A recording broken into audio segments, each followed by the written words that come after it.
all of our data we collected after each of us balanced for how many seconds we did.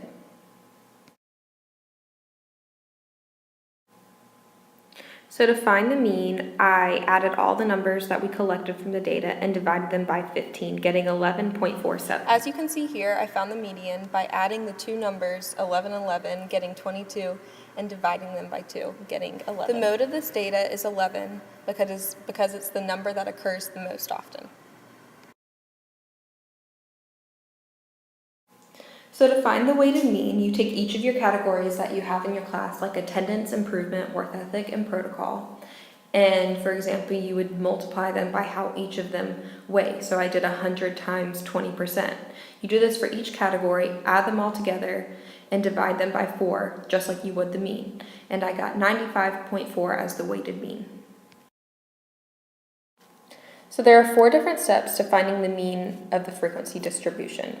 First, find the midpoint of each class. Second, find the sum of the products of the midpoints and the frequencies.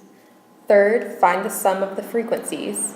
And last, find the mean of the frequency distribution. So there are 4 different graphs that can be found after you find the mean of frequency distribution. This is symmetric, uniform, skewed left, and skewed right.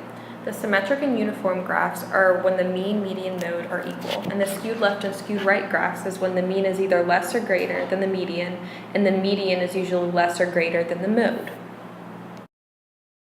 Section 2.2, Graphs and Displays. You can represent data with graphs using quantitative and qualitative data. These are ways to show quantitative data. A stem plot is when each number is separated into the leftmost digits and the rightmost digits. A dot plot entry is plotted above a horizontal axis. This allows you to see how data are distributed, determine specific data entries, and identify. These are ways to show qualitative data. A pie chart is a circle that is divided into sectors that represents a category. A Pareto chart is a vertical bar graph in which the height of each bar represents frequency or relative frequency. They are also positioned in order of decreasing height.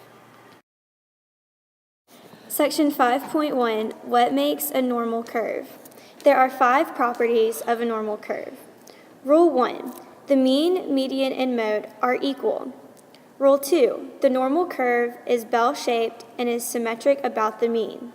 Rule 3, the total area under the normal curve is equal to 1.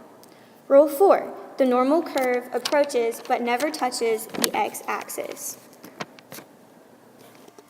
Now, remembering these rules, determine which graph is an example of a normal curve.